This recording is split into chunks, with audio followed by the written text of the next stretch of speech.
Bonjour, bonjour à toutes, bonjour à tous, bonjour à chacune et bonjour à chacun. Bonjour aux éveillés, aux réveillés, aux encore un peu endormis qui nous suivent ici sur Dowan TV, une chaîne de vie avec un grand V qui totalise depuis sa création plus de 450 000 vues avec aujourd'hui près de 9 300 abonnés en progression constante, 300 abonnés de plus chaque mois. Donc si vous ne l'êtes pas abonné, c'est maintenant. Le mois dernier, vous étiez 70% en France à nous regarder, 10% au Canada, 4% en Belgique, 3% en Suisse, 0,4% en Tunisie, 0,2% en Russie, 0,1% en Ukraine et 0,1% en Algérie. Alors bienvenue en priorité à tous les francophones, francophiles intelligents du personnel au sol qui nous regardent. Pour ceux qui ne me connaissent pas, je suis Phil Dewan. Ma mission est de vous informer sans vous déformer afin que vous incarniez sans le nier et en niant les niais les changements que vous voulez voir dans le monde. Et le monde, c'est vous, c'est toi, c'est moi, c'est nous. Alors, après le Pays de Galles, qui compte plus de châteaux au kilomètre carré que tout autre pays d'Europe, la France vient en deuxième position avec plus de 40 000 châteaux. Les châteaux font rêver tous les enfants qui peuvent imaginer entre leurs murs les amours, mais aussi les drames des rois, des reines, des princes et des princesses. Mon invitée d'aujourd'hui est une ancienne enfant qui est devenue grande et a voulu faire de ses rêves une réalité en achetant avec son mari le château de Fougeray, alors en ruine, avec l'idée folle de le restaurer. Mais les anciens occupants qui hantaient et hantent toujours les lieux n'ont pas trop apprécié que des étrangers viennent ainsi les déranger dans ce véritable temple chargé de la mémoire des événements qui s'y sont déroulés.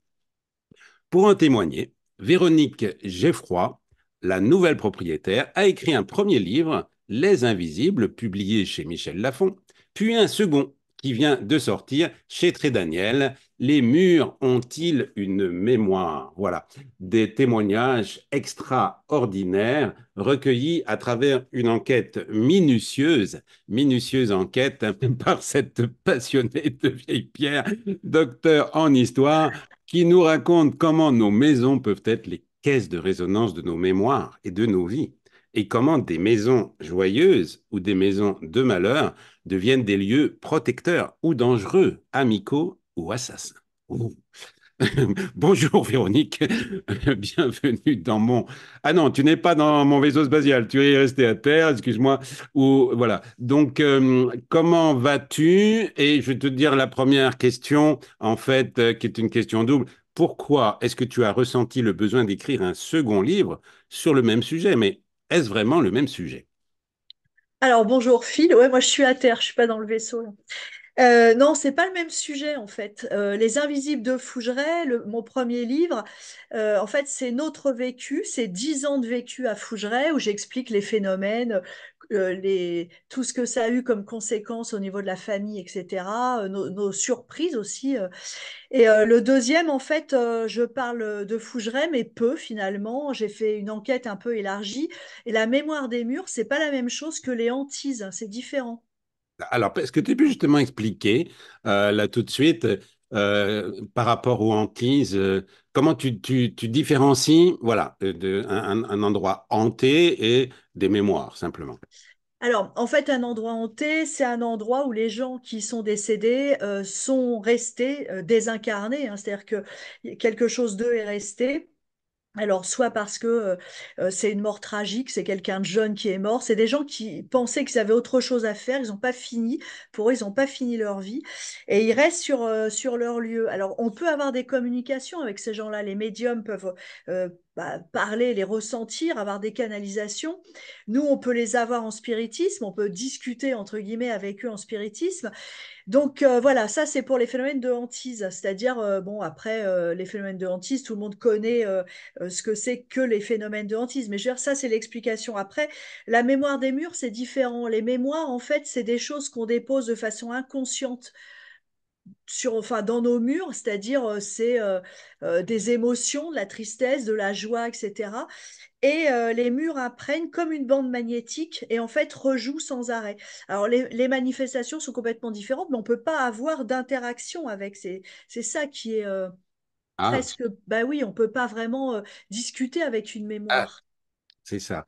Ouais, On va vraiment fouiller. Alors, je peux te dire que ton livre m'a ouais, bousculé, hein, je peux te dire. C'est moi qui ouais. suis très hypersensible, si tu veux. C'est waouh, ça nous bouge, hein, parce que c'est voilà. Bon, d'ailleurs, la couverture est quand même un peu noire, hein, donc il y a beaucoup de, il y a des drames, hein, il y a pas mal de choses comme ça. Mais bon, on va aller explorer. Donc, j'ai fait un petit jeu de cartes.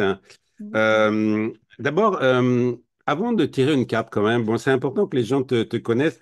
J'ai tendance à dire Geoffroy au lieu de Geffroy. Il y a un O qui est parti ou c'est le nom de ton mari ou c'est ton Oui, nom? c'est le nom de mon mari, Véronique Geffroy. Enfin, je m'appelais pas Geffroy, moi je suis d'origine portugaise, donc j'ai un nom beaucoup plus latin, voilà. C'est ça. Et qu'est-ce que je veux dire? Donc, est-ce que tu peux parler un tout petit peu de ta famille comme ça pour mieux te situer? Tu parles de ton grand-père, hein, qui est un survivant de la Shoah, hein, Oui. donc c'est pas neutre. Donc déjà, est-ce que tu peux parler un petit peu de ta filiation, tes enfants, voilà, pour qu'on te situe un petit peu mieux là. Alors, du côté de mon père, en fait, ce sont des immigrés portugais, ce sont d'origine juive, et ma mère est française, catholique. Moi, j'ai été élevée, alors vous savez que le judaïsme se passe par le ventre, donc moi, j'ai été élevée chez les cathos, donc chez les sœurs, à Ah, Paris. Je suis née à Paris, je suis arrivée adolescente en campagne, parce que mes parents avaient envie de petits oiseaux, alors moi, ça a été le drame, hein, vraiment, bref. ah oui. Je suis tombée dans une maison horrible, hein. Chez mes parents, il nous arrivait plein de trucs atroces d'ailleurs. Après, j'ai rencontré mon mari, je suis restée à la campagne. On a trois enfants qui sont adultes maintenant. Et je suis passionnée de châteaux et de patrimoine depuis hyper longtemps. Donc voilà, j'ai acheté mon premier château, le Franc Symbolique. Et après, je suis tombée sur Fougeray. Et voilà. En fait, je vis selon comment dire, mes projets et mes coups de foudre. J'avance un peu comme ça dans la vie, quoi. Voilà. Ouais, ouais. On va peut-être parler un tout petit peu de Fougeray quand même, avant d'entrer dans le sujet du livre, parce que c'est pas rien. Donc effectivement, c'est pas le coût du franc symbolique, c'est qu'après il faut sortir de l'argent, hein. Bon. Ça, ouais. Donc c'est quand même. Donc tu t'es senti vraiment attiré. Est-ce que tu peux. On parle un petit peu de Fougeray. On va mettre des photos parce que c'est pas rien. Puis beaucoup de gens rêvent de château. Bon, mais c'est beaucoup de travail. Donc est-ce que déjà, tu peux parler comment tu as été chercher le budget pour restaurer, parce que ça coûte cher, ces histoires. Alors, déjà, le budget pour l'acheter, ça a été hyper compliqué, puisqu'en fait, je suis partie finir ma thèse de doctorat. J'étais sûre que c'était grillé, que je l'aurais pas. Et au retour, en fait, j'ai eu un mot de ma banque comme quoi c'était OK. Alors là, j'étais sidérée, mais bien, en bonne surprise. Donc, on a acheté Fougeray. Après, franchement, j'ai la chance d'avoir un mari hyper MacGyver, hyper démerde. Donc, on fait beaucoup de système D pour rénover. Je veux dire, voilà, on a 10 hectares autour. Quand il y a un arbre qui tombe, on le débite. On va utiliser les troncs, enfin faire des poutres. Enfin, rien ne se perd. Et on se débrouille vraiment comme ça. Alors, c'est pour ça que ça prend du temps. Parce que le mois prochain, ça va faire 15 ans qu'on a Fougeray. On n'a pas fini les travaux, hein, forcément. Le donjon, ça va faire 25 ans qu'on l'a. Et on n'a pas fini non plus, mais on fait un travail de fond, en fait. Alors après, moi, je fais visiter, j'organise des soirées. On essaie aussi d'avoir des fonds pour continuer l'aventure. Ah, ouais, ouais, c'est passionnant. Donc, bien sûr, on mettra le lien. Alors, bah, écoute, maintenant, on y va dans ce livre voilà, qui m'a bousculé, je dois dire, parce que moi aussi, je me pose des questions, parce que c'est pas que les vieilles maisons, c'est aussi les Non, maisons neuves, tout justement. à fait. Ouais. Moi, je me dis, bon, moi, ça me concerne pas. Je suis quand je suis à terre, je suis dans un immeuble tout neuf. J'ai même, voilà. Mais il y a toute une histoire derrière aussi, tu verras. On en parlera après. Alors, je prends une carte, n'importe laquelle. Ah, bah là, du coup, parler des commémorations, tu parles des commémorations, moi, ça m'a cliqué aussi, comme d'une fabrique des mémoires collectives. Alors, est-ce que tu veux partir de ça? Je fais juste un petit joke là. Moi, j'aimerais qu'on fasse des commémorations de choses qui ne sont pas arrivées, des commémorations du futur pour qu'elles arrivent. Mais donc, là, c'est pas comme ça que ça se passe. Surtout en France, hein, les commémorations, c'est très important, hein. Alors, est-ce que tu peux nous parler de ça? Bah, les commémorations, en fait, c'est des événements historiques comment dire, qu'on célèbre tous ensemble. Moi, il y a un historien qui est décédé, là, que j'aimais beaucoup, qui parlait en fait de l'inconscient collectif que nous laisse l'histoire. C'est-à-dire qu'en France, par exemple, on est encore très marqué par l'inconscient collectif de la Révolution française, du jacobinisme, etc. Et peut-être aussi, pour certains, de la culpabilité de la décapitation de Louis XVI, etc. Faut pas croire que, voilà. Donc, en fait, tout cet inconscient collectif nous marque. Et c'est vrai je pense que les commémorations, c'est un petit peu aussi une catharsis collective. On célèbre ensemble, quelque part, pour se délivrer aussi de l'horreur. Alors, Première Guerre, Seconde Guerre mondiale, etc.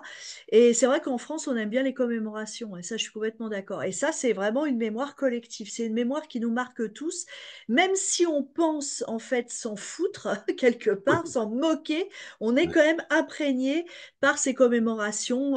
On a tous un grand-père qui a vécu ça. On est tous passés devant en voiture comme ça, vite fait, le jour du 8 mai, dans les petites communes où tout le monde est rassemblé autour du monument aux morts avec les drapeaux.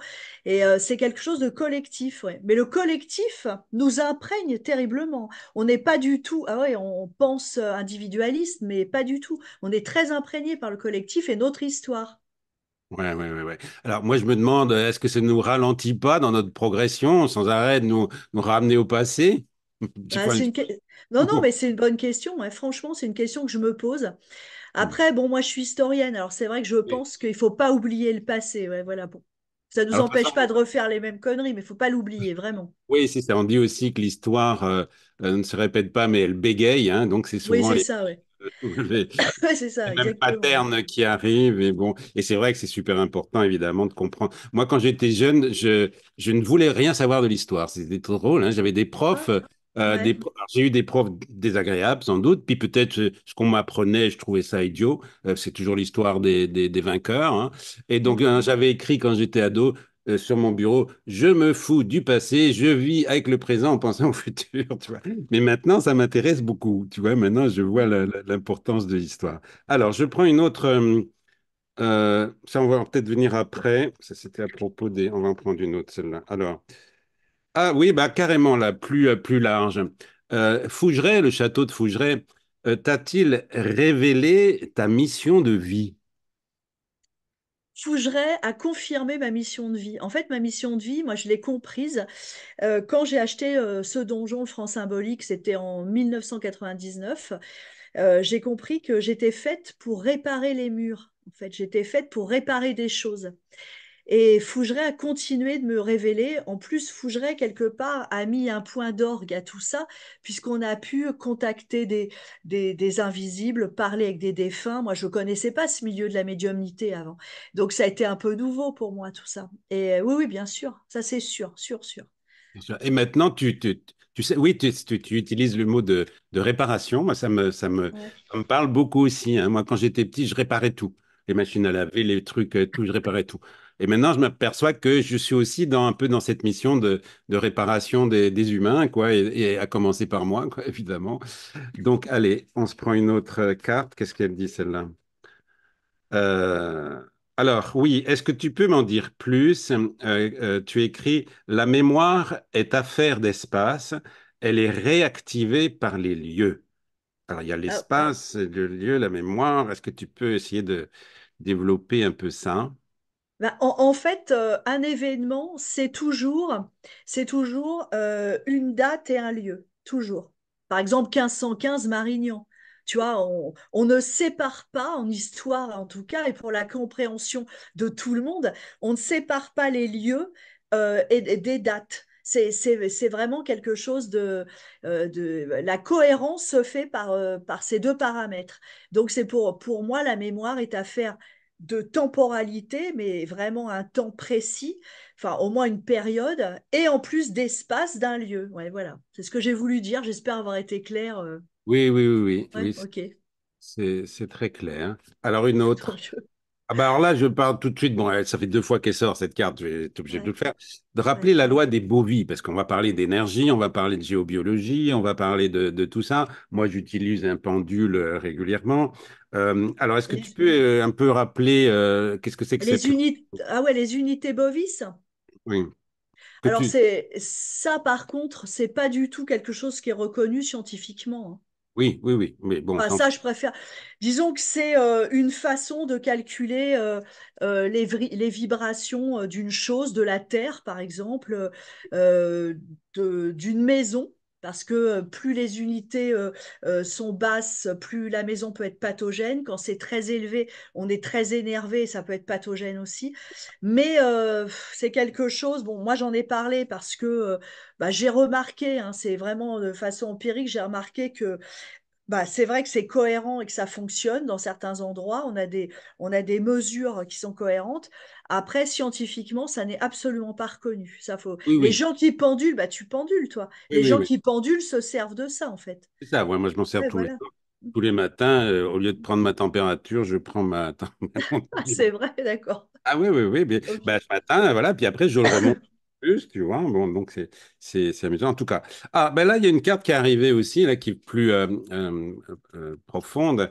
Euh, à qui t'adresses-tu lorsque tu pries? Ah, tiens, ça c'est marrant comme question. Alors, à qui je m'adresse? Alors, moi, je m'adresse à Jésus. Je vais te dire pourquoi. Parce que je l'aime profondément, Jésus. D'abord parce que pour moi, c'est... Alors là, je te parle pas religion, est-ce que c'est le Fils Oui, de Dieu ou pas, hein. oui.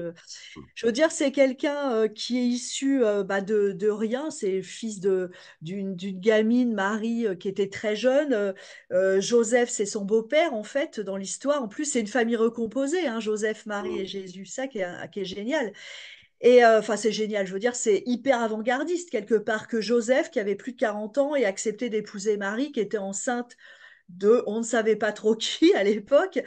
Et ce gars, en fait, il a réussi à, c'était un va-nu-pied, je dis ça avec beaucoup de respect, hein. C'était vraiment, voilà, ce fils de rien, il a réussi à chambouler le monde, parce qu'on a beau dire, à ouvrir les yeux de plein de gens par sa parole et ses messages de paix. Moi, je trouve extraordinaire et je l'aime profondément. Et je prie tout le temps Jésus et je sens des fois, je me dis, j'ai besoin d'une énergie christique, j'arrête tout et je le prie et je lui parle, je lui dis, ouais, aide-moi dans certains trucs. Enfin, Et pour moi, c'est vraiment quelqu'un de très important. Et donc voilà. Alors après, c'est vrai que moi, j'ai été élevée dans la religion catholique, mais j'ai fait aussi un peu d'hébreu, etc., par rapport à mes origines juives. Mais je veux dire, c'est vrai que Jésus, les Juifs ne le considèrent pas, par exemple. Ça m'a un peu blessée. Ah, Ben oui, il ne considère pas pour lui, c'est pour les Juifs, c'est un moins que rien, c'est un fouteur de pagaille, c'est un petit révolutionnaire en fait, c'est un dissident politique, ça s'arrête là.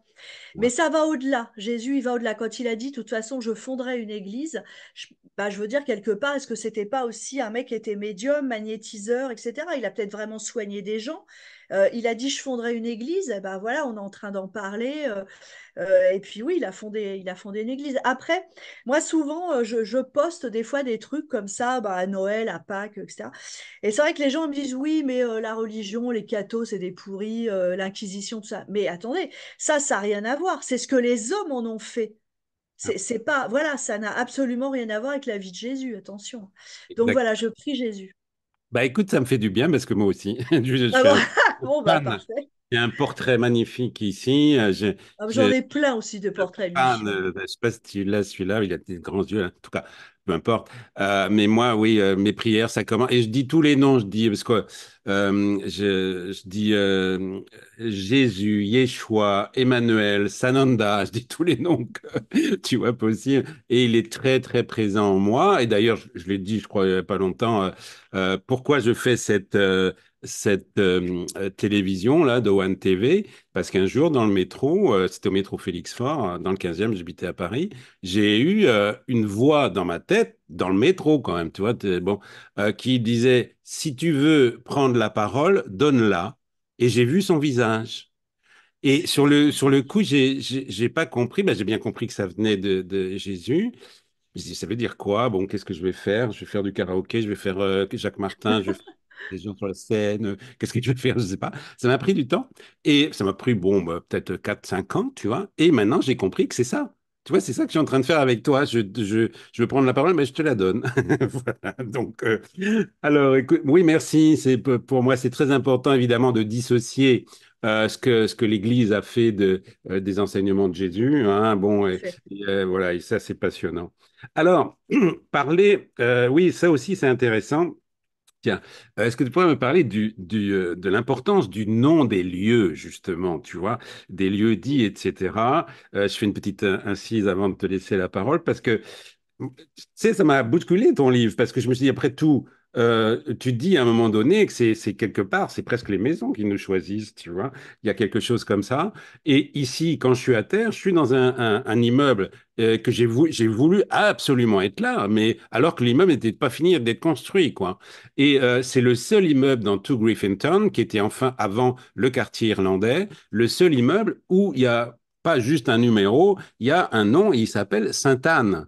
Hein. Sainte-Anne, la grand-mère de Jésus, De Jésus, ouais, c'est ça, ouais. c'est pas mal, tu vois. Et en C'est même clair. temps, il y a une résonance un peu spéciale. Alors pourquoi? Parce qu'il est juste à côté, il y a encore des ruines d'une ancienne église qui s'appelait Sainte-Anne. Et moi, ça m'a fait rire parce que j'ai eu à un moment donné tellement de médiumnité que j'ai pété les plombs et je me suis retrouvé à Sainte-Anne. Tu vois? Donc là, c'était comme un peu d'humour. Voilà, tu as quitté Sainte-Anne en France et tu te retrouves à Sainte-Anne à nouveau ici, tu vois. C'est Et, assez rigolo. Alors, et revenons sur. excuse-moi, tu t'es posé la question de la relation que tu avais avec ta grand-mère? Ah, très intéressant ce que tu me dis là. Je vais te dire pourquoi, parce que ça rebondit à ce que tu viens de dire. Mhm. Ma grand-mère s'appelait Jeanne Salomé. Et j'avais un oncle qui a été déporté et on a dit ah oui mais c'est pas parce qu'il était juif, c'est parce que il a pas fait les STO, je sais pas quoi. Et ça a toujours été un trouble dans la famille parce qu'elle avait même, je dirais, un côté très mère juive. Même ma mère avait même un faciès un peu juif. Donc, c'est pas clair dans ma famille. Elle était très catholique et je pense qu'elle est allée vers le catholicisme justement pour pas avoir tous les problèmes. Enfin, en tout cas, Mhm. c'est pas clair. Mais je vois son visage à ma grand-mère là, donc je vais lui demander. Je vais essayer parce que j'aimerais bien. C'était toujours un truc. Mais est-ce qu'on n'est pas juif dans la famille, maman? Hein. Silence complet. Est-ce que j'ai répondu?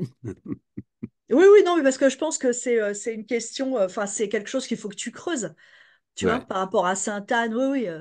Ouais, ouais, ouais, tout Bah, ça. moi, je pense que toutes les mémoires, en fait, vibrent à l'unisson à un moment donné. Les mémoires cellulaires, transgénérationnelles, la mémoire des lieux, etc. Donc, bah, Sainte-Anne, voilà, c'est la grand-mère de Jésus. Tu viens de me dire que Jésus, c'était quelqu'un d'important pour toi.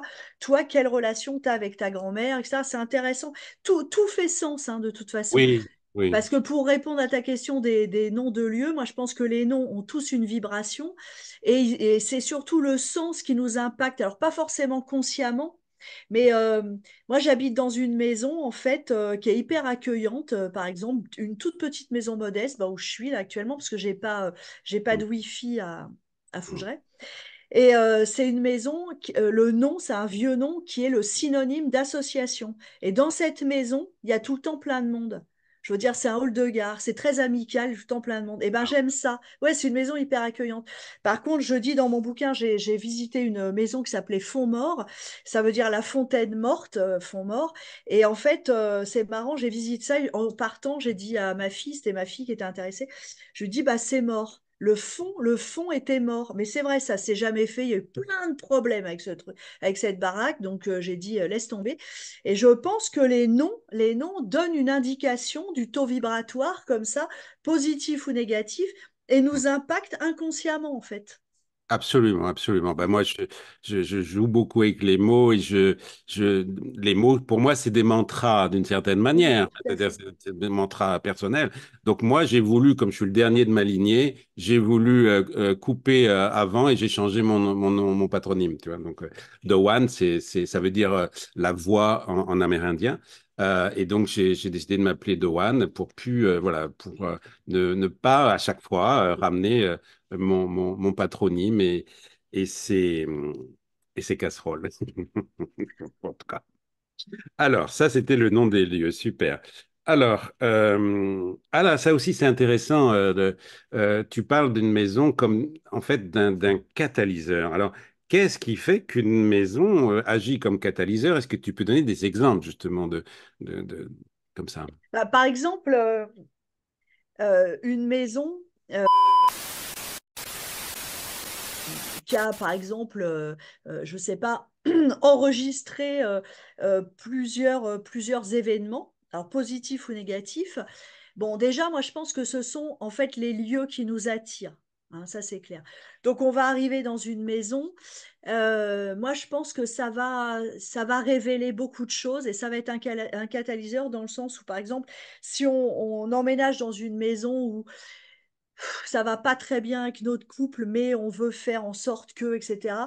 Et que les deux propriétaires précédents, par exemple, ont divorcé, bah, c'est vrai que là, bah, on va y aller, quoi, carrément. C'est vraiment. Ou alors, si on a une santé fragile, il faut faire attention où on emménage également. Moi, je pense que les maisons peuvent, oui, être vraiment des catalyseurs de nos problèmes.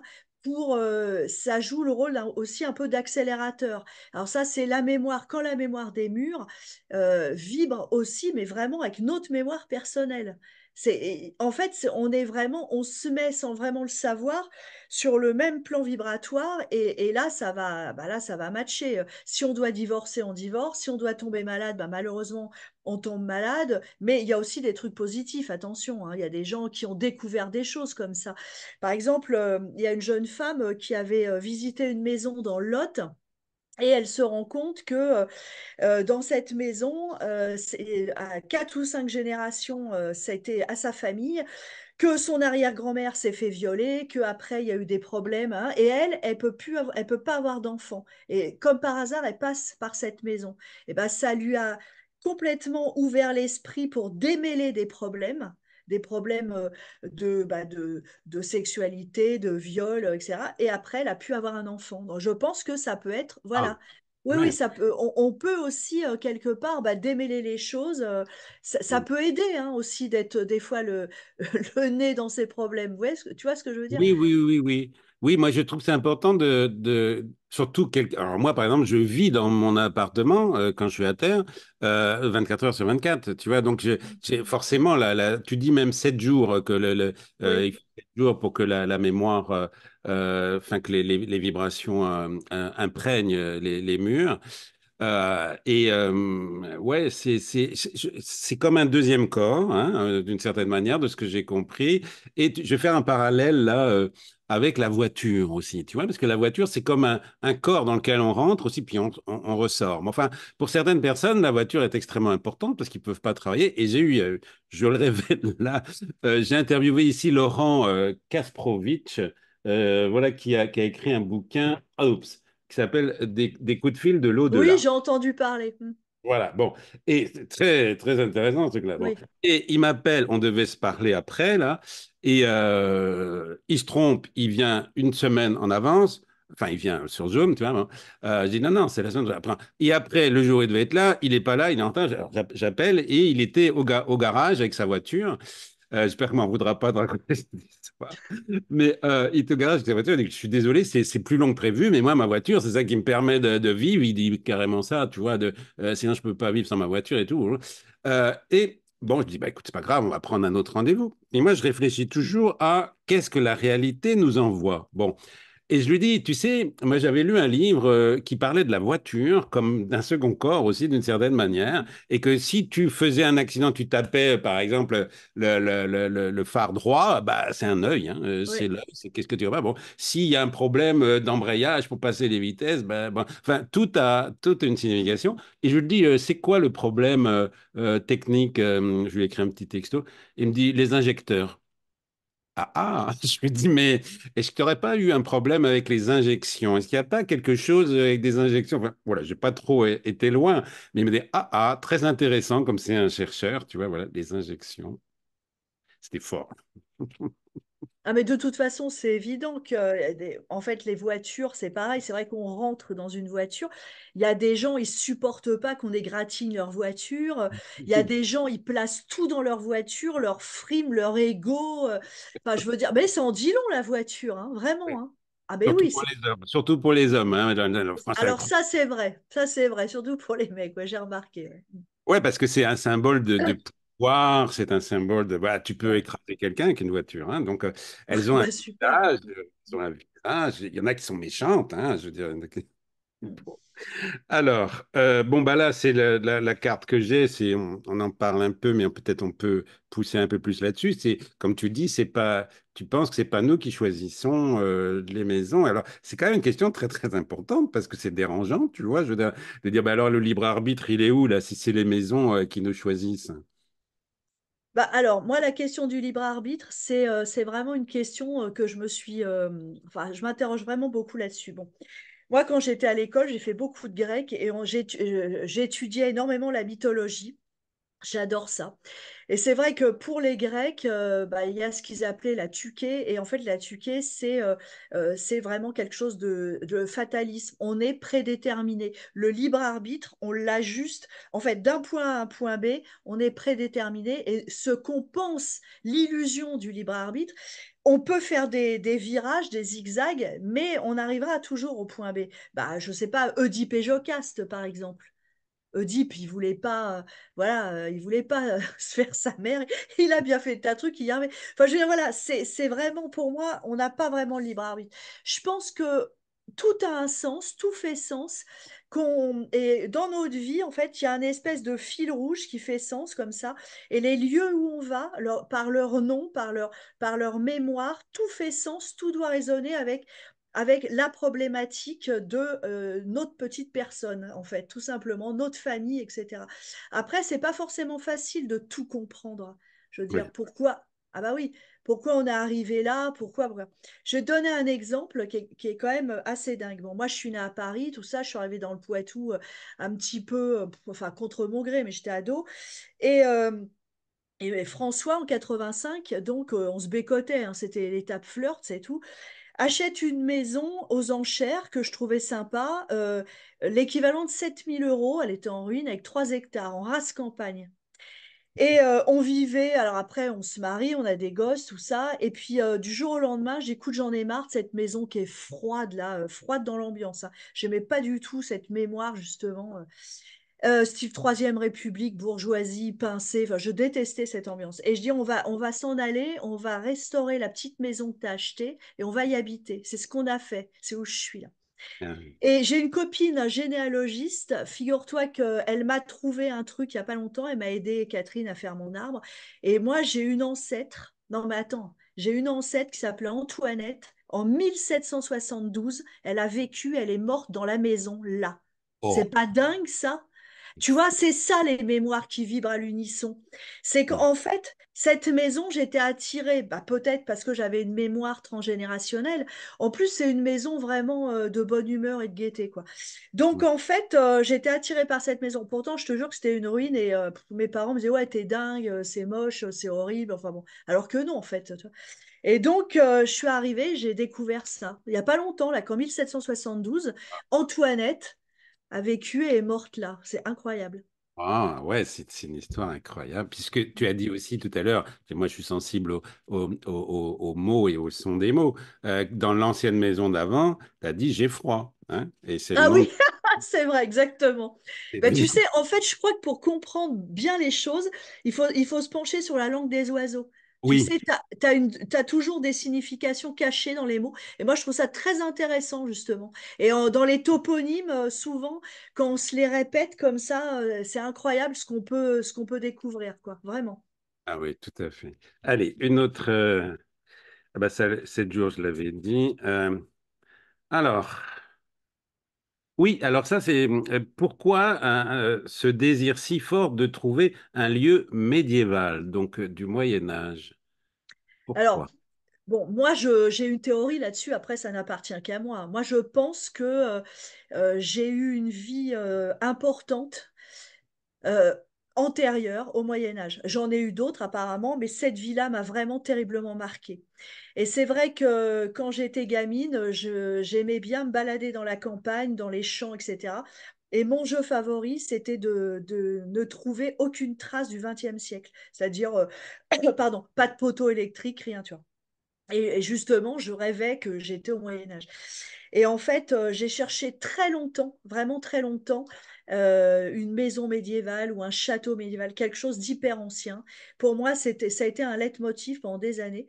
Et la première fois que j'ai visité le donjon dans le Limousin, justement, alors c'est Brevard, le truc, c'est du granit, tu as juste des petites meurtrières, tu dois avoir quatre fenêtres en tout. Enfin, c'est vraiment très sombre. Et là, j'avais l'impression de revenir chez moi. Quand je suis arrivée, j'étais hystérique. J'étais chez moi, quoi. Et je pense que j'ai une vie antérieure. Enfin, je pense. J'ai fait beaucoup de recherches là-dessus, d'ailleurs. Alors, j'aurais eu une vie antérieure. Templière et j'ai été arrêtée en fait. J'ai fait partie de la rafle, parce qu'on peut parler d'une rafle aussi, hein, donc des Templiers. Et j'ai beaucoup de synchronicité qui m'arrivent dans ma vie avec la date du 13 octobre. Alors là, j'en ai plein, mais énormément. 13-10, 13 octobre. J'ai énormément de dates importantes, de trucs importants qui m'arrivent ce jour-là. Et avant que je sache tout ça, d'ailleurs, avant que je creuse à fond, j'ai appelé mon fils Enguerrand. Et j'ai appris qu'Enguerrand, c'était en fait le ministre des Finances de Philippe le Bel. Et lui, il a fait partie des gens qui, en fait, ont poussé pour que les Templiers se fassent arrêter, torturer, puis brûler, etc. Et en fait, j'ai réfléchi. Après, je me suis dit, mais en fait, d'avoir appelé mon fils Enguerrand, c'est presque un pardon, quelque part. Parce que je pense que pour avancer, quand on sait, moi j'ai été torturée, etc. Enfin, en plus, j'ai fait des rêves hyper bizarres, même quand j'étais toute petite. Mais quand on sait tout ça, je pense qu'à un moment donné, pour s'en défaire, faut pardonner. Je pense que le pardon, c'est la seule façon de défaire des liens qui peuvent être toxiques aussi. On peut pas vivre tout le temps avec l'idée que dans une vie antérieure, on s'est fait torturer, et puis voilà. Ça. Et je voudrais revenir sur Philippe le Bel, là, et ce qui t'est arrivé à la basilique Saint-Denis. Raconte, ça c'est quand même Ah, incroyable. alors ça, c'est un truc de fou, ouais. Parce que je visitais la basilique Saint-Denis, je me baladais comme ça, et à un moment donné, je suis devant un gisant. J'ai mon téléphone qui se met à vibrer, à sonner. Je regarde et justement, il y avait 13-10, alors cette fameuse date, mais j'ai eu plein de trucs. Et il y avait personne, évidemment. Enfin, et en fait, j'ai réalisé que c'était Philippe le Bel. Et j'ai eu beaucoup de signes comme ça dans ma vie pour des trucs. Enfin, c'est hallucinant. Par exemple, mon avocat s'appelle Philippe. Bon, il ressemble à Philippe Lebel. Bon, il s'appelle. Je peux pas donner son nom, mais son nom est très proche de Lebel. Hein. Ouais, c'est marrant. Et la dernière fois qu'il m'a dépatouillé un truc, il m'a envoyé le courrier et en fait, il est tamponné au 13 octobre. J'ai beaucoup de choses comme ça, vraiment. Non, mais c'est vraiment impressionnant. Euh, je vais faire mes courses pas loin du donjon, là. On me donne une note 13 francs 10. À l'époque, c'était en francs 10. Et je dis, oh, c'est que des trucs comme ça. Donc, j'ai beaucoup de synchronicité avec cette date. Et parce que je pense qu'il a fallu que je conscientise tout ça, que ça n'a pas été facile. Et, euh, et voilà, et puis qu'il faut pardonner, quoi. Ça, c'est hyper important de pardonner. On va peut-être en reparler après. Alors c'est marrant parce que là, tout à coup, il y a une synchronicité. Tout à l'heure, après toi, je dois appeler un Lebel. Ah, Un gars- tu vois? Parce que j'ai envoyé dans ma dernière vidéo, j'ai dit, bah, si vous voulez acheter mon livre, Vivez votre voix en pleine présence. Si vous êtes à Montréal, vous venez et puis on prendra un café. Et il m'a écrit, c'est pas le prénom, c'est pas Philippe, mais il s'appelle Lebel. C'est rigolo, tiens. Tu vois. Bon, allez, une autre. Ça, bon, on en a déjà parlé. Oups, qu'est-ce qui se passe là? Ah oui, d'accord. Euh, ah oui, est-ce que tu peux aussi, on en avait parlé un petit peu en off, là, de cette histoire du relais de chasse du château de Maintenon, parce que moi, le château de Maintenon, quand j'habitais en France, mais j'allais, je sais pas combien je suis allé de fois, 10 fois, 15 fois, j'adorais ce lieu. Est-ce quelque chose qui vient de tomber là, t'inquiète pas. T'as des poltergeists chez toi dans ton Des appartement poltergeists. tout neuf? Alors, le château de Maintenon, en fait, c'est mes beaux-parents qui vivaient dans le relais de chasse du château de Maintenon. Alors, ça s'appelait La Folie. C'était un bâtiment qui ressemblait à Fougeray, d'ailleurs. Euh, Ils ont eu trois enfants ou quatre enfants là-bas, je sais plus, parce que mon mari a été conçu là-bas, mais est né quand ils ont été obligés de déménager. Alors donc ça s'appelait La Folie. Euh, Mes beaux-parents ont été obligés de déménager parce qu'ils étaient locataires et la marquise de Noailles, qui était pourtant l'amie de ma belle-mère, lui a dit, bon, soit vous achetez, bah, soit je vous dédommage, il faut partir. Mes beaux-parents n'ont pas pu acheter, donc ils sont partis. Elle les a dédommagés et ils sont arrivés dans une maison. Ici, dans la Vienne, dans le Poitou, qui a été la maison de la détestation, mais vraiment. Ça a créé beaucoup, beaucoup de problèmes, c'est-à-dire que cette maison, je veux dire, tous les enfants, tout le monde avait la nostalgie de la vie de château. Bon, alors ils vivaient pas au château de maintenant, mais juste à côté dans l'ancien relais de chasse, donc, et qui est aujourd'hui un haras, hein, d'ailleurs. Et en fait, ça a été la maison de la détestation, et cette maison leur a bien rendu. Ils ont eu mais que des tuiles là-dedans. Ça a été vraiment une maison enfin, catastrophique, leur vie là-dedans. Et en fait, mon mari, c'est l'avant-dernier, ils sont 7 enfants.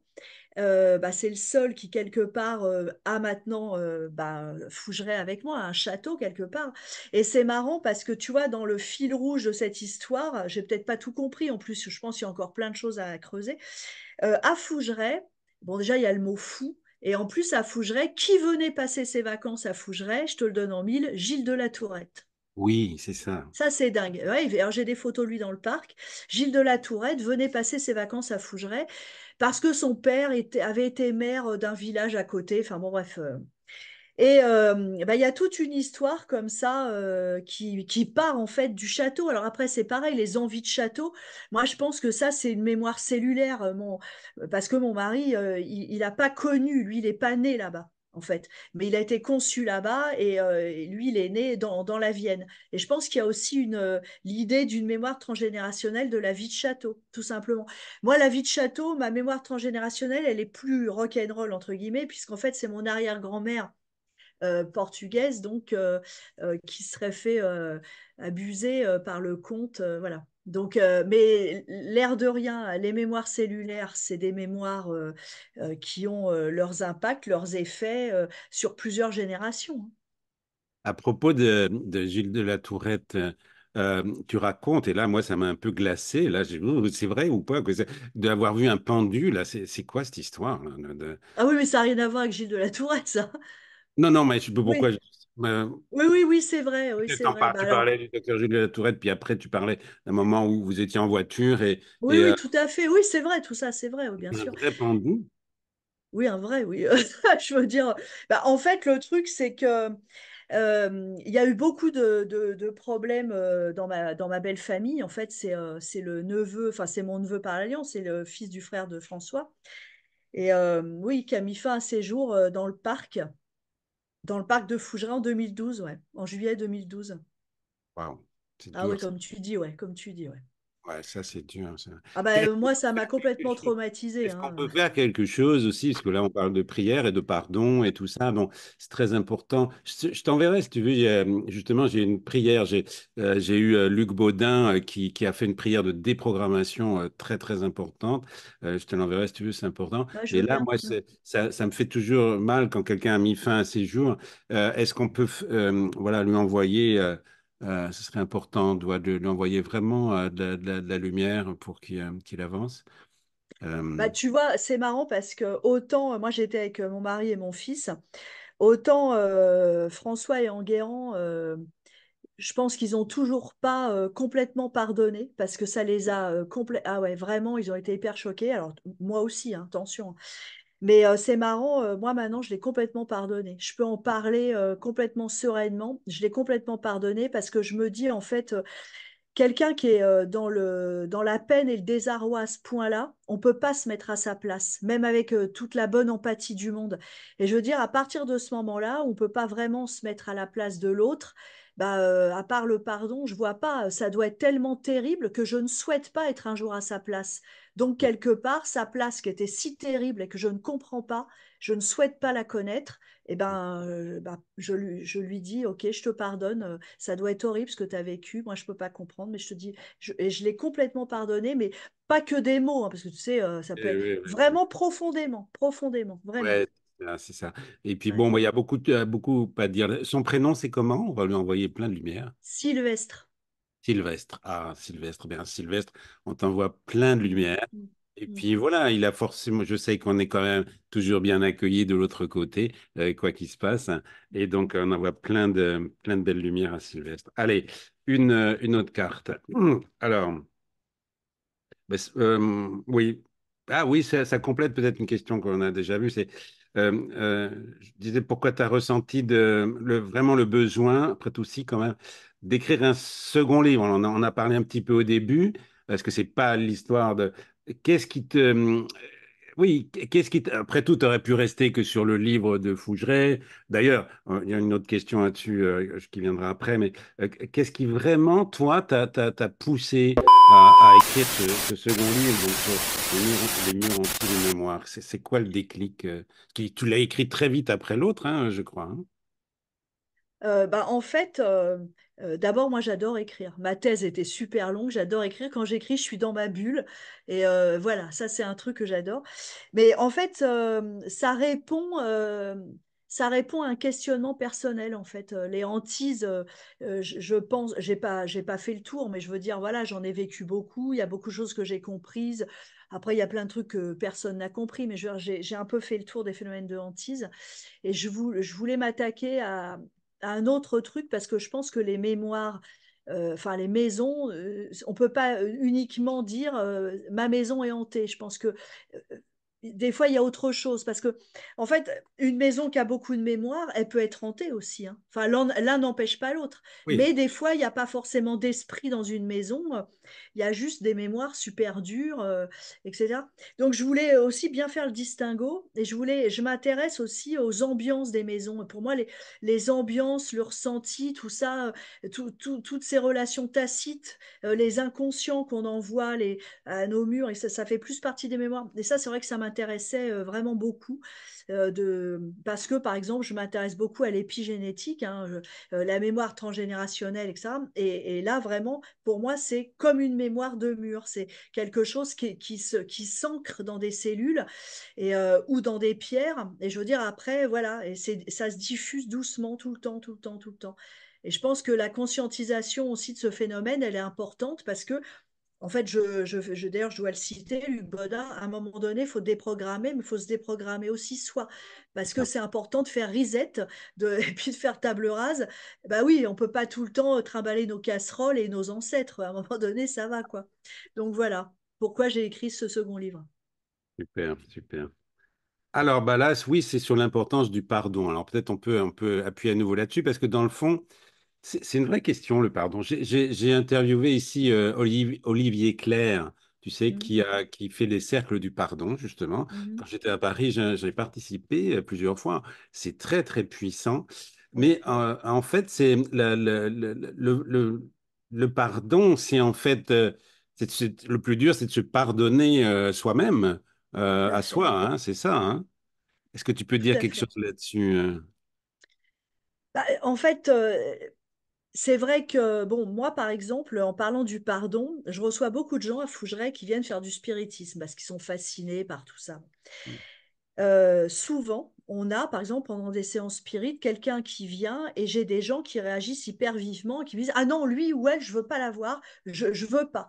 Alors en général, bah, je dis, attendez, vous pouvez pas virer un esprit qui est venu comme ça, c'est pas possible. Il faut. Et puis les gens, bah, ils me parlent un peu. Et ils me disent, oui, non, mais il s'est passé ça, enfin des trucs, en général, dans les familles, c'est histoire d'inceste, enfin, des trucs dégueulasses, quoi. Et je dis, je pourrais jamais lui pardonner. Alors moi, je comprends ça. Ça, moi, je le comprends en tant Oui, oui. qu'humain. On a tous nos travers, pas exagérer. Mais je veux dire, je lui ai dit, bah, tant que vous pardonnerez pas, dès que vous ferez du spiritisme, il va débouler, il va revenir. Parce qu'en fait, la haine, c'est un super lien. L'amour, c'est un lien, mais la haine, c'est un lien. Donc, je veux dire, le pardon, ça permet de délier ça. Et, et pardonner à soi-même, c'est le plus dur, c'est hyper compliqué parce que ces gens, en fait, quand ils disent je lui pardonnerai jamais, en fait, ils parlent de quelqu'un qui est mort. Donc, quelque part, c'est à eux qui pardonnent pas aussi. C'est à eux qui se Ah, font mal. Parce que ah, l'autre est mort, donc on peut pas faire plus quelque hum, part. Mais c'est à eux qui se font mal. Et se pardonner à soi-même, bah, ça peut être l'œuvre d'une vie aussi. oui, Parce que bah, les gens qui se sont fait abuser, histoire d'inceste, d'enfance brisée à cause de ça, bah, c'est vrai que quelque part, bah, c'est aux victimes, bizarrement, C'est elles qui se sentent coupables. C'est ça qui est atroce. Et c'est à elles de faire un travail aussi pour bah, s'enlever cette culpabilité, se pardonner. Ils y sont pour rien. Mais c'est très, très difficile. Ça peut être vraiment le travail d'une vie, bien sûr. Ouais, ouais. Ça me fait penser à quelque chose, là, quand je suis à terre, hein, je suis au Québec, hein, je le répète. Et ici, il y a ce qu'ils appellent la justice réparatrice. Et j'ai connu quelqu'un donc qui faisait ça, qui était un ancien pasteur d'ailleurs. Et c'est très intelligent, c'est-à-dire ils mettent pas, bon, ils vont dans les prisons, mais ils mettent pas l'agresseur avec la victime, évidemment, mais ils mettent une autre victime sur le même truc et un autre agresseur pour que pour qu'il puisse y avoir pardon justement et de comprendre l'autre. Et cette justice réparatrice, il faudrait que j'aille voir un peu plus profondément. Il y a longtemps que j'en ai pu, j'en ai pas parlé là. Mais voilà, c'est comprendre l'autre et se pardonner. Voilà, en tout cas, c'est super important le pardon. Allez, on parle de ça autre chose. Bon, Gilles de C'est- la Vas-y. J'aime de la bien tour tes de l'étoile. transitions. J'adore tes transitions. Je suis fan. Alors, ouais, voilà. Alors, vas-y. Ah oui, alors ça, il faut que tu m'expliques un petit peu mieux. Il y a quelqu'un qui a écrit Les cellules buissonnières et tu parles de microchimérisme Mhm. qui fait de nous des êtres pluriels. C'est très intéressant comme approche. Est-ce que tu peux me parler? J'ai jamais vu ce mot-là, hein, microchimérisme. Est-ce que tu peux me dire un peu Eh ben, mieux? en fait, c'est qu'on pourrait avoir euh, sur nos organes, dans notre corps, des cellules appartenant à, par exemple, une grand-mère, etc. Euh, et ce qui prouve quelque part que la mémoire cellulaire existe. Enfin, je veux dire, voilà. Et c'est des cellules qui ne seraient pas à nous, en fait. Voilà. Qui seraient, voilà, avec. Voilà, c'est des cellules extérieures à notre corps, avec un ADN différent, etc. Mais de notre famille, hein, toujours, forcément. Et donc, on pourrait avoir ces cellules. Ça s'appelle, oui, les cellules buissonnières. J'ai trouvé que le titre était Ouais. extraordinaire qui peuvent s'accrocher, je sais pas, n'importe où, sur la peau, l'estomac, etc. Et c'est vrai que je m'intéresse de plus en plus à l'épigénétique dans aussi le fait de se passer comme ça de génération en génération des traumas. Et par exemple, je parle d'une grand-mère qui a appris que son mari, donc le grand-père, a violé sa fille. Donc elle est traumatisée, la fille est traumatisée, la fille a un enfant et c'est l'enfant la plus traumatisée, bizarrement. Voilà, c'est pas celle qui s'est fait violer, c'est pas voilà. Donc en fait, l'épigénétique, c'est vraiment pour moi, ça pourrait régler énormément de problèmes de trauma, etc. Mm, Et pour voilà, pour casser. Alors, il paraît qu'on peut casser ça parce que c'est quand même, enfin, c'est ce qu'on disait tout à l'heure. On va pas se trimballer avec les gamelles de nos ancêtres sans arrêt. Je veux dire, mm, c'est pas une vie non plus. mm, Mais parce qu'en fait, les scientifiques se sont rendus compte que l'ADN pouvait avoir des cicatrices, en fait. Ça fait des marques sur l'ADN, les traumas. Ah ouais, ouais. c'est ça qui est incroyable. Et on pourrait réparer ça. Alors, il faut conscientiser, etc. Après, c'est vraiment un travail, je dirais, d'introspection, un travail psychologique, etc., pour atténuer ces cicatrices et faire en sorte bah, que ça aille mieux, quoi. Parce que c'est vrai il y a des familles, par exemple, à suicide, par exemple. Il y a des familles où on ne sait pas pourquoi, il y a deux ou trois viols comme ça consécutifs dans des générations. Enfin, je veux dire, voilà. Et c'est vrai que c'est des choses ou des accidents, par exemple, bah, c'est des choses qui récurrentes comme ça, qui reviennent. Et ça, c'est quelque chose de cellulaire, quoi. Oui, non, c'est très intéressant. C'est pour ça que tu verras la prière de Mm. déprogrammation qui est très importante là-dessus. Mais moi, ce qui me parle beaucoup, c'est ça, c'est que c'est des cellules qui sont pas à nous, dans le fond. Alors, dégager, hein, tu vois, je veux dire, faut les dégager. Et c'est marrant parce que là, je vis un truc depuis 2 mois terrible. Je travaille beaucoup, beaucoup, et puis j'ai des problèmes financiers, etc. Bon, j'en ai plein le dos, et paf, j'ai un mal de dos qui m'empêche de marcher. Et ma mère avait des crises de sciatique toute sa vie avec des problèmes comme ça. Et j'ai la sensation que ça n'est pas à moi. Donc, dégager, là, ça va, j'ai compris. Le message est passé, mais Bon, allez. Ouais, mais c'est plus difficile que de ça, Oui, que de dire dégager, hein. Ouais, voilà, oui, oui, oui, ça se comme ça, saurait, hein. Ouais, ça ça se saurait, hein. serait facile. Ah oui, bah là, on va un sujet un peu qui revient à toi un peu plus aussi de ton travail et tout. J'ai oublié de dire aussi que tu écris, hein, tu écris dans un magazine, une revue qui s'appelle Parascience, hein, c'est ça? Oui, tout à fait. Oui, Hmm. j'ai oublié de le mentionner. Parce que le nom JMG, Jean-Michel Grand-Cyr, j'ai interviewé un médium qui publie chez lui, David, je ne sais plus comment, David quand même, très sympa. Et c'est important d'en parler. Mais là, c'est justement à propos des médias.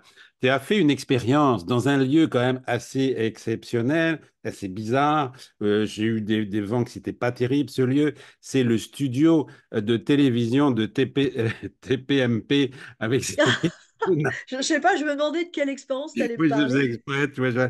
Oui, d'accord, ouais. Ouais, Je sais TPMP. que Juan Branco a parlé une fois qu'il est allé là, il a dit, mais comment les couloirs, ça c'est pas bien. Enfin, comment tu as vécu cette expérience? Que c'est un peu la fosse au lion avec Cyril Bah, Hanouna. en fait, je l'ai fait plusieurs fois, pour tout te dire. Ah, La première fois, oui, c'est la tête que tu fais. Je suis maso, c'est ça. ouais. Non, mais je veux dire, la première fois, j'étais terrorisée.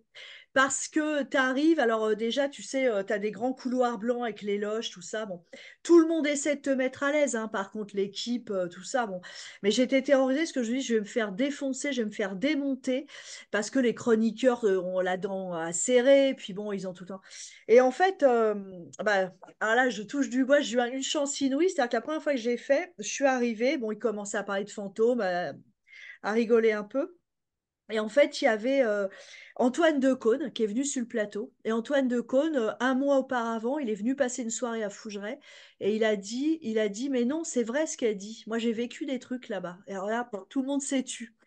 Voilà. La deuxième fois, ça s'est bien passé aussi. Et la troisième fois, c'était Castaldi parce qu'Hanouna était malade. Et franchement, Benjamin Castaldi, je pense que Cyril Hanouna, ça l'intéresse aussi, hein.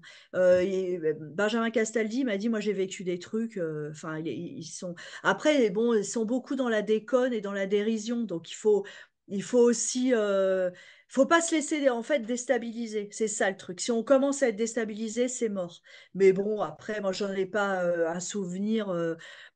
Ça va, franchement, ça va. J'ai vécu pire, hein, en émission télé, Oui. vraiment. Ah Vraiment. oui? Ah Ah bon? oui. Tu veux Ah oui. raconter, non? Bah, je sais pas, des émissions où on sent que ce qu'on dit rien, c'est pareil. Pourtant, on est en direct, on essaie de. Puis les gens vous coupent la parole, tout ça. Enfin, vous savez, les journalistes, c'est pas forcément tous des. Voilà, tous Mais non, non, j'ai vécu bien pire, ouais. Enfin, bref. Bon, bah, merci de cette expérience, toujours intéressant. Euh, bon, là, ça, je sais pas si c'est bien.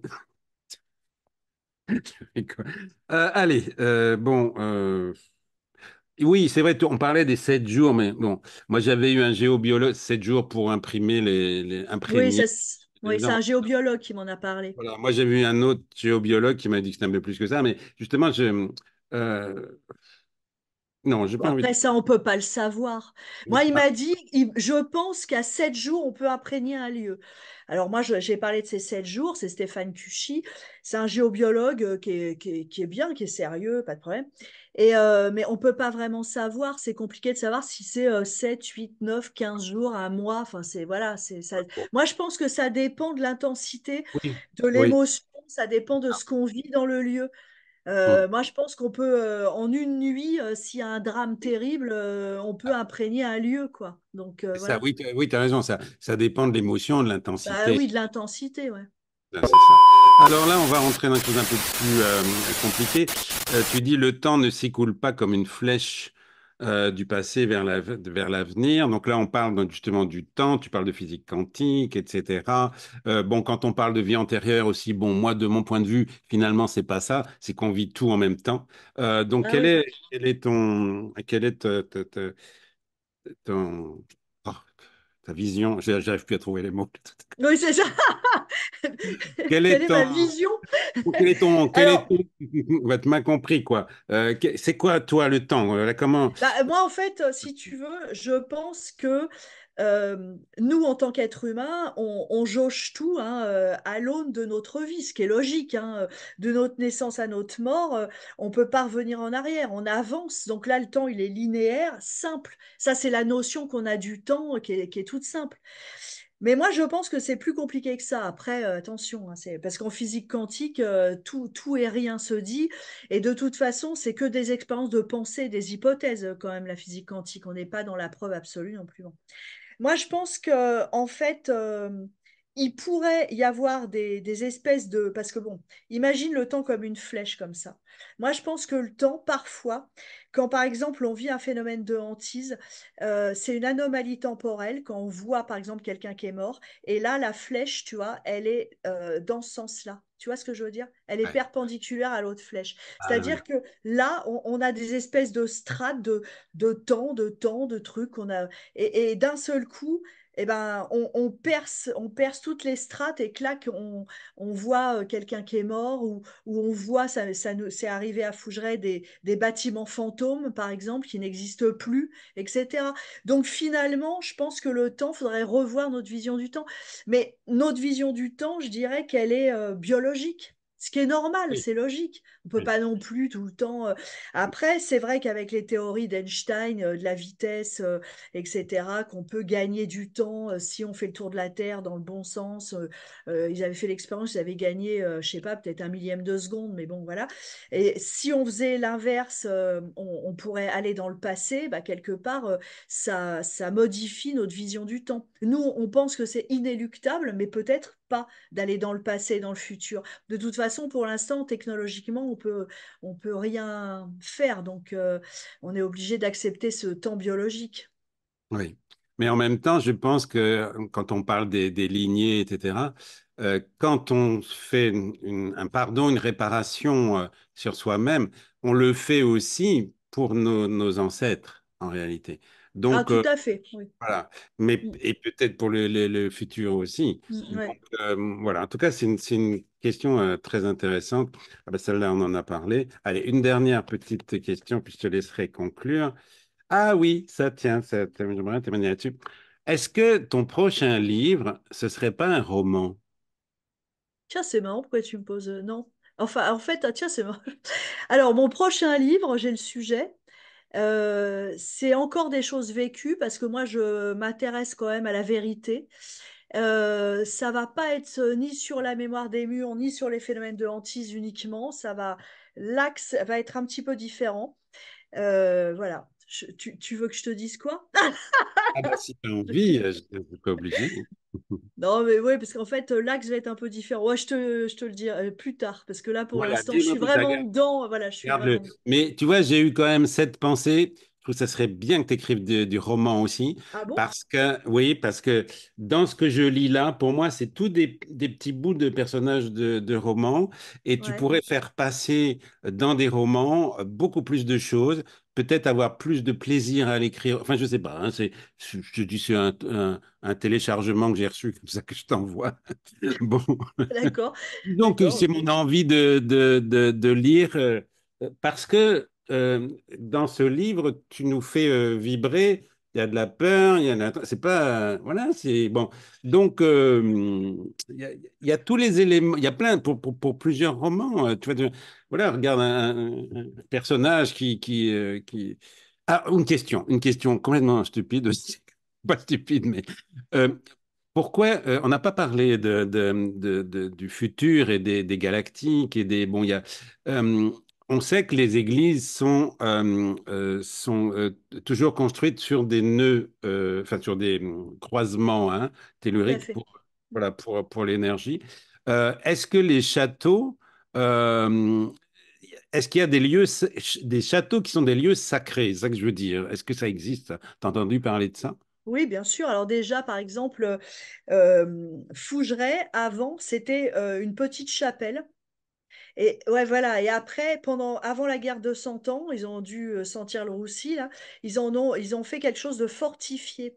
Et moi, je pense que tous les châteaux, de toute façon, pour construire un château, fallait une autorisation royale parce que au château sont accrochés des droits, basse, moyenne ou haute justice. Un château, c'est pas juste un bâtiment avec des tours. C'est un terme juridique, un château. C'est pour ça que les châteaux du 19e ne sont pas des châteaux. Les châteaux, bah oui, les châteaux, c'est l'Ancien Régime. Après la Ah, Révolution, il n'y a plus de châteaux, c'est fini. Il y a des oui. grandes maisons bourgeoises. Et par contre, systématiquement, il y a quelqu'un qui passait avec sa baguette de coudrier pour regarder bah, les énergies, s'il y avait des sources, des courants d'eau, les zones à éviter, etc. Jamais, jamais avant, on aurait construit n'importe où comme on fait aujourd'hui. Et puis, dès que ça pleut un peu, hop, c'est l'inondation chez les gens. Non, avant, on faisait très, très attention à la nature, à l'environnement, au sous-sol, etc. Mm. Donc voilà. Mais écoute, alors je saute du coq à l'âne. Tu sais le roman là, parce que tu me parlais de ça tout à l'heure. En fait, ce qui peut-être t'a fait penser à ça, c'est que, alors, est-ce que ça soit Les Invisibles de Fougeray ou Les Murs ont-ils une mémoire, moi j'aime bien écrire les histoires comme des romans pour la facilité du lecteur. Je trouve que on est plus embarqué dans le truc. C'est, C'est c'est ça. pas technique, voilà. Mais après, c'est vrai que moi, je m'attache aux histoires vraies. Alors, un roman, pour moi, alors, il y a des gens qui écrivent des romans qui sont millionnaires et c'est extraordinaire, hein. Mais c'est vrai que le roman, euh, je préfère continuer avec des histoires vraies, du vécu, même si c'est écrit un peu Non. comme un roman. Voilà. En tout cas, c'est vrai, j'ai ressenti ce côté roman, parce qu'il y a beaucoup de témoignages et d'histoires. En tout cas, voilà. Bon, bah écoute, Bah, merci. je vais te laisser conclure avec le mot de la fin, si tu veux bien. Oh, bah, je ne sais pas tellement quoi vous dire. Euh, Analysez votre maison, si, les personnes qui s'intéressent à ça. Analysez votre maison, si vous pouvez connaître un peu le passé de votre maison, regardez ce qui vous est arrivé depuis que vous y vivez, essayez de tout mettre noir sur blanc, c'est intéressant, le plus, le moins, le nom de votre rue, votre numéro d'immeuble, si vous êtes dans un immeuble, etc. Enfin, tout ça, voilà. Oh là là, je viens de comprendre un truc tout à coup. Le Vas-y. numéro de mon immeuble, tu sais combien c'est? Non, 1310 rue Ottawa. tu déconnes. Non, je déconne pas. Tout à coup, 13-10 rue Ottawa? 1310 1310 rue Ottawa. 110? Ouais. En effet pour se rencontrer, hein. C'est dingue ce truc. Ah oui, c'est vraiment dingue. Ah vache. Ouais, Bon, c'est bah, écoute, clair. on va se reparler. Bah écoute, je sais pas, Ah, c'est la prochaine fois que... Non, mais c'est dingue. c'est C'est fou. incroyable. Prochaine fois que je vais Waouh. à Québec, je te le dis. Ouais, c'est ça, c'est fou. Bon, bah écoute, on Bah termine merci à cette toi en tout cas. note et puis merci beaucoup et puis on se reparle. D'accord? Ok, ciao, bye. Et bye bye, ciao.